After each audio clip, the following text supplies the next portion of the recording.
Hi guys, welcome back to your channel trading edge. Bank nifty के daily analysis के video में आप लोगों का बहुत बहुत स्वागत है। आज बैंक निफ्टी और निफ्टी का डेली एनालिसिस करेंगे, देखेंगे कि आज क्या हुआ और कल क्या हुआ। आज हमने किस तरीके से प्लानिंग में स्विच किया, कल किस तरीके से प्लान कर सकते हैं, कुछ रेंज ब्रेकआउट के स्टॉक्स और ऑप्शन बायर ऑप्शन सेलर्स के लिए फेवरेबल सेटअप्स। तो चलिए शुरुआत करते हैं बैंक निफ्टी से। तो देखिए, बैंक निफ्टी में एक्चुअली हमारा जो कल का व्यू था, सबसे पहले हम कल वाले व्यू की बात कर लेते हैं। तो देखिए, कल का व्यू था हमारा कि बैंक निफ्टी ने जो है 3 कैंडल बना ली थी इनसाइड कैंडल। ओके, अब इनसाइड कैंडल के कारण हमारा कल का व्यू था कि ये जो पैटर्न है ये actually bullish kind of pattern रहता है जनरली। तो हमारा ये था कि जब इसका हाई ब्रेक करेगा बैंक निफ्टी और ऊपर सस्टेन करने लग जाएगा, तो हम एक टारगेट लेंगे और अपसाइड के लिए हम प्लान करेंगे 46,500 तक। ठीक है, अब आज जब मार्केट खुला, हम 15 मिनट में आके चेक कर लेते हैं। अब आज जब मार्केट खुला, फर्स्ट ऑफ ऑल तो मार्केट एक्चुअली इसके ऊपर ओपनिंग करी और दोबारा से इसी रेंज में आ गया। ठीक है, जिस टाइम पे इस रेंज के अंदर मार्केट आया उस समय जो हमने कॉल ऑप्शन बाय किया था उससे हमने एग्जिट कर ली, बिकॉज बैंड ब्लास्ट हुआ था अपसाइड में। ठीक है, और इस समय हमारा एक स्टॉप लॉस हिट हो चुका था। ठीक है, कहाँ पर? जब हमारी फर्स्ट कैंडल का लो ब्रेक किया, बिकॉज ये बॉलिंजर बैंड की जो थी ब्लास्ट कैंडल थी और ब्लास्ट कैंडल का लो ब्रेक करते से ही हमारा जो था ब्रेक हो चुका था, हमारा जो स्टॉप लॉस हिट हो चुका था। ठीक है, अगेन हमने उसके बाद थोड़े टाइम वेट किया और देखिए ये इस पॉइंट पर जो था हमारा सेल सिग्नल ट्रिगर हुआ। देखिए ऊपर लिखा हुआ भी है स्क्रीन पर सेल। यहाँ पर हमने शॉर्ट पोजीशन इनिशिएट की और हमारी शॉर्ट पोजीशन से हमने एकदम बॉटम पे एग्जिट लिया आज। ठीक है, कहाँ पर हमने ली थी? 3:15 3 PM वाली कैंडल पर। ठीक है, तो 3 PM की कैंडल थी, इस पर हमने एग्जिट ले ली थी बैंक निफ्टी में। आज हमने एक्चुअली बैंक निफ्टी में ट्रेड किया था और इस तरीके से हमने जो था आज का प्लान जो था हमारा स्विच हो गया। बिकॉज इसका रीज़न ये था कि देखिए यहाँ पर क्या था कि ऊपर जाने के बाद में मार्केट नीचे आया और यहाँ पर साफ साफ दिख गया था कि ये ट्रैप हो रहा है। दैट्स वाई हमने यहाँ पर इनिशिएट शॉर्ट पोजीशन इनिशिएट कर दी। एट द सेम टाइम हमारा जो RSI वाला जो सिग्नल था उसने काफ़ी ज़्यादा अच्छे से इंडिकेशन कर दिया कि यहाँ पर सेल पोजीशन है। उसके बाद बैंड के साथ साथ में चलता गया तो हम रहते गए। हमारा जो स्टॉप लॉस था वो 20 SMA के ऊपर था। ठीक है, हमने 20 SMA पर जो था हमारा स्टॉप लॉस टेलिंग पे रख रखा था। वो भी लास्ट टाइम तक हिट नहीं हुआ, बट रात के टाइम पे स्ट्रेच हो चुका था मूव और ऑलरेडी 1.76% का फॉल आ चुका था। इस वजह से हमने जो था पोजीशन से एग्जिट ले लिया। ठीक है, और इसमें एक्चुअली एक चीज़ और भी थी, बिकॉज यहाँ पर क्या हुआ था कि इनसाइड कैंडल के जस्ट ये जो इनसाइड कैंडल का था लोअर पॉइंट था। ठीक है ना, अभी डेली चार्ट में देखेंगे तो देखिए ये जो ट्रेंड लाइन बन जा रही है नीचे से, जो हॉरिजॉन्टल ट्रेंड लाइन, ये एक्चुअली हमने जो अभी जस्ट ड्रॉ करी थी इनसाइड कैंडल के लो की थी। ठीक है, तो इनसाइड कैंडल का लो भी उस कैंडल के अंदर ब्रेक हो चुका था। इस वजह से हमें समझ आ गया था कि ये जो 3 दिन की रेंज के बाद में अगर नीचे की साइड गिर रहा है तो ये काफ़ी तेज़ी से गिरेगा। ठीक है, और इसमें एक कन्फर्मेशन हमें निफ्टी से भी मिला था, वो जब हम निफ्टी पे जाएंगे तब हम उसके बारे में बात करेंगे। तो आज बैंक निफ्टी में अभी कल का मूव क्या हो सकता है, अभी पहले बैंक निफ्टी में कल का मूव चेक कर लेते हैं। तो देखिए आज जो ये कैंडल बनी है ना, ये एक्चुअली बियरिश एंगल्फिंग कैंडल है और ये एक्चुअली है ना अभी, मतलब इसने अगेन जो है ना, इसने क्या करा है कि जो प्रीवियसली इस वीक का जो लो है, ठीक है, प्रीवियस वीक का जो लो था, ठीक है, काफ़ी इंपॉर्टेंट लेवल पे क्लोजिंग करी है इसने, उसके नीचे क्लोजिंग देना इसने कामयाब हो गया। अब मतलब यहाँ से क्या, यहाँ पे एक actually panic kind of scenario बन गया। अगर कल मान लीजिए कि ये फ्लैट खुल करके इसका लो ब्रेक कर देता है और कल के दिन अगर मान लीजिए दोबारा जाता है, तो मतलब 44,173 तक, मतलब 800 पॉइंट की और शार्प सेलिंग आना भी मतलब it's not a very big deal. ठीक है, कल अगर आ सकती है, अगर फ्लैट खुल करके बहुत बड़ा गैप डाउन खुल जाता है तो फिर थोड़ा सा चेक करना पड़ेगा प्राइस एक्शन के हिसाब से। बुलिश कैंडल बुलिश मूव की तरफ भी जा सकता है मार्केट में, जनरली जाता नहीं है ऐसी इतनी ज़्यादा होने के बाद में, सिर्फ बहुत बड़ा गैप डाउन होने पर ही जाएगा। बिकॉज क्या है कि जो सेलर्स हैं वो एक्चुअली मैं फोमो होने लगेगा उन्हें और वो और ज़्यादा शॉर्ट पोजीशन इनिशिएट करेंगे और इस वजह से कारण जो है हो सकता है यहाँ से जो है एक बाइंग पोजीशन, एक थोड़ा सा अपसाइड मूव हल्का सा आए और कुछ भी 200-300 पॉइंट ऊपर की साइड क्लोजिंग कर ले। सिर्फ एक ही सिनारियो में गैप डाउन खुलता है, फ्लैट खुल के लो ब्रेक होता है तो इससे बढ़िया कोई सेटअप बन ही नहीं सकता है। शॉर्ट करेंगे बिकॉज जो रेंज को ब्रेक कर रहा है, ठीक है, इस ट्रेंड लाइन को भी ब्रेक कर दिया है, 20 SMA पे रिजेक्शन दिया है, तो नीचे की साइड में पोजीशन इनिशिएट कर लेंगे। बाइंग पोजीशन की तरफ अभी हम बहुत ज़्यादा ध्यान नहीं देंगे अनटिल एंड अनलेस की है अवर्ली चार्ट में, अवर्ली चार्ट के अंदर 20 SMA के ऊपर या तो क्लोजिंग ना करे, ठीक है, या फिर बैंड ब्लास्ट ना करें, ठीक है। अदरवाइज हो सकता है रेंज बाउंड टू कौन सा भी मूव ले सकता है। तो तीनों तरह की स्ट्रेटेजी है। सबसे बेस्ट स्ट्रेटेजी अगर सेफेस्ट ऑफ सेफेस्ट में खेलना है तो 45,600 का कॉल ऑप्शन सेल कर दें।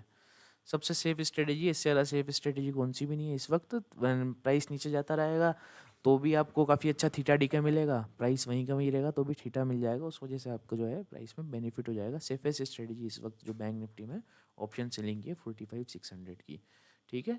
और अदरवाइज जो ऑप्शन बाइंग की स्ट्रेटेजी वो डिस्कस कर चुके हैं। अब हम बात कर लेते हैं निफ्टी पे। देखिए निफ्टी के अंदर एक हमने कहा था कि ये जो पैटर्न है निफ्टी के अंदर, हमने कहा था लोअर ट्रेंड लाइन जो है इस पर बार बार टच हो चुका, 2 3 4 बार टच कर चुका है मार्केट। ये देखिए फर्स्ट टाइम यहाँ पर सपोर्ट लिया, ठीक है। सेकंड टाइम यहाँ पर लिया 21,475 पे, थर्ड टाइम यहाँ पे लिया और फोर्थ टाइम कल ही लिया था। तो हमने कहा था कल का जो लो है, ठीक है, 21,869 का, ये सबसे इम्पोर्टेंट लेवल होने वाला है आज के लिए। अगर ये ब्रेक होता है इसके बाद पैनिक था फिर कल। अब कल हमारा व्यू था कि अगर ये यहाँ तक जाता है, ऊपर की ओर जाता है, तो फिर ये जो है इस रेंज के बीच का ही था। कल हमारा निफ्टी का भी रेंज बाउंड था बिकॉज ऑप्शन चेन और सारा ही डेटा इसी हिसाब इसी ओर संकेत कर रहा था। और आज के लिए इतनी बड़ी फॉलिंग की उम्मीद नहीं थी, बट जब ये लो ब्रेक हुआ था, ठीक है, अभी 15 मिनट में चेक करते हैं छोटे टाइम फ्रेम में कि हुआ क्या आखिरकार।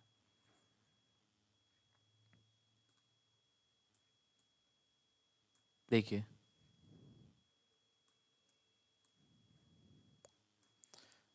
देखिए जब यहाँ पर ये ऊपर थोड़ा सा गैप अप खुलने के बाद में नीचे की ओर गया, तब तक हमें उम्मीद थी ये रेंज के अंदर रहेगा, तो नीचे वाला पुट ऑप्शन या फिर ऊपर वाला कॉल ऑप्शन हम शॉर्ट कर सकते थे। हमने आज ऑप्शन सेलिंग की पोजीशन इनिशिएट नहीं करी थी बिकॉज हम बैंक निफ्टी में एंगेज थे, तो हमारी लिक्विडिटी के कारण, हमारा लिक्विडिटी रूल के कारण हम बैंक निफ्टी के अंदर ट्रेडिंग में थे, इसलिए हमने यहाँ पर ऑप्शन सेलिंग की पोजीशन इनिशिएट नहीं करी थी। और हम निफ्टी में ऑप्शन सेल जनरली नहीं करते हैं, हम बैंक निफ्टी में ही प्लान करते हैं, ठीक है। अब फिर क्या हुआ, जब ये नीचे की साइड में यहाँ तक गया, तब देखिए यहाँ पर देखिए सेल ट्रिगर भी हो गया हमारा। हमारा सेल ट्रिगर हुआ, सेम टाइम 20 ऐसे में ब्रेक करा और एट द सेम टाइम हमारी ट्रेंड लाइन ब्रेक करी। ये ट्रेंड लाइन कितनी बार टेस्ट हो रही थी, ये यहाँ पर 5वीं बार टेस्ट कर रहा था प्राइस से। तो हमें काफ़ी ज़्यादा उम्मीद थी कि यहाँ से शार्प सेलिंग आएगी। इसके लिए हमारी टोटल क्वांटिटी का हमने सिर्फ जो 40% यूज़ करते हैं, 40% से हमने पुट बाय करा था ITM का। और इस मूव को हमने, जैसा हमने बैंक निफ्टी में प्लान किया था, at the same to same वैसा का वैसा यहाँ पर भी प्लान किया हमने। 20 SMA पर हमारा स्टॉप लॉस सेट करा और स्टॉप लॉस के बाद में इसे राइड करा। बट निफ्टी के अंदर हमने 11:15 पर ही एग्जिट ले ली थी आज, ठीक है। बिकॉज रीज़न ये था कि ये जो फर्स्ट कैंडल थी वो बोलिंजर बैंड के टोटल आउटसाइड बनी थी, और हमारा रूल रहता है कि जब भी कोई कैंडल इंट्राडे ट्रेडिंग के अंदर बोलिंजर बैंड के फुल आउटसाइड बन जाती है तो यहाँ से रिवर्सल आने के चांसेस रहता है। इस वजह से हमने एग्जिट ले लिया और उस पोजीशन को फिर रात तक हमने उसके बाद में दिन भर ट्रेडिंग नहीं करी थी निफ्टी के अंदर। अब आगे क्या हो सकता है निफ्टी में, निफ्टी का भी चेक कर लेते हैं। देखिए निफ्टी इस वक्त जिस जोन पे खड़ा है ना, निफ्टी अभी 20 SMA पे खड़ा है, तो निफ्टी के अंदर भी सेम पोजीशन है जो बैंक निफ्टी में। सबसे ब्रिलियंट सेटअप यही है कि निफ्टी कल फ्लैट खुले और आज का जो लो है वो ब्रेक कर दे। अगर आज का लो ब्रेक कर देता है निफ्टी फ्लैट खुलने के बाद में, तो फिर निचली ओर पे टारगेट हमें 21,513 तक का और एक 100 पॉइंट के अराउंड अराउंड 100 to 140 पॉइंट के अराउंड अराउंड की हमें एक सेलिंग मिल जाएगी। अदरवाइज थोड़ा सा इसमें निफ्टी में अभी थोड़ा सा ट्रेडिंग करना रिस्की है। इसके अलावा किसी भी सेटअप पर जनरली अभी ध्यान नहीं देंगे, ना बाइंग के सेटअप पर ध्यान देंगे, ना सेलिंग के सेटअप पर ध्यान देंगे। सिर्फ एक सिंगल सेटअप है, उसके अलावा अभी हमारे हिसाब से जोन जो है नो ट्रेडिंग जोन में आता है। बहुत बड़ा गैप अप गैप डाउन भी खुल जाए तो अवॉइड करें काइंड ऑफ, ठीक है।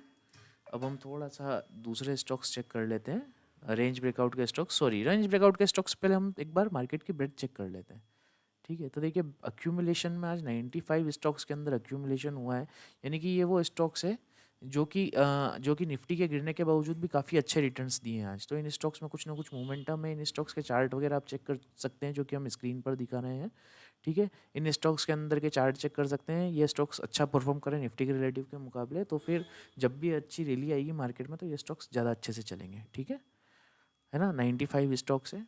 अभी हम दूसरे स्टॉक चेक कर लेते हैं डिस्ट्रीब्यूशन कितने स्टॉक्स में आया है। बिकॉज निफ्टी में सेलिंग आई है तो मेजोरिटी इन स्टॉक्स के कारण जो है निफ्टी में सेलिंग आई है। 148 स्टॉक्स के अंदर जो 100 करोड़ से ऊपर के वॉल्यूम में सेलिंग पोजीशन इनिशिएट की गई है और ये सेल हुए हैं।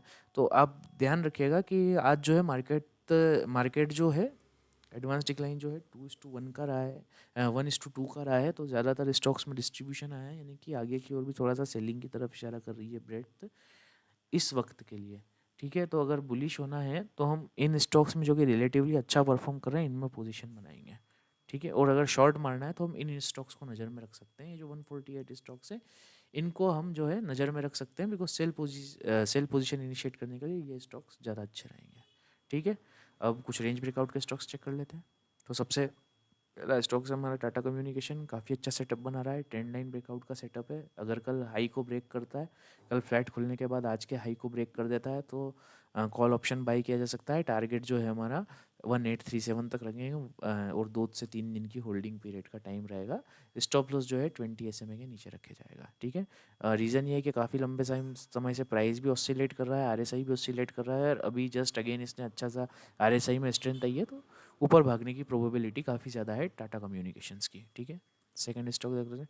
सेकंड स्टॉक है HDFC लाइफ। देखिए काफ़ी प्यारी प्राइस चैनल को फॉलो कर रहा है और बहुत ही सिंपलिस्टिक सेटअप बना रहा है। मूविंग एवरेज के ऊपर क्रॉस ओवर दिया, अगेन जो है क्लोजिंग देने में अक्षम रहा, और कल वाले जो लो को है ब्रेक कर गया। इट मीन्स जो बुल्स थे उनके एक स्टॉप लॉस हिट करा है इसने।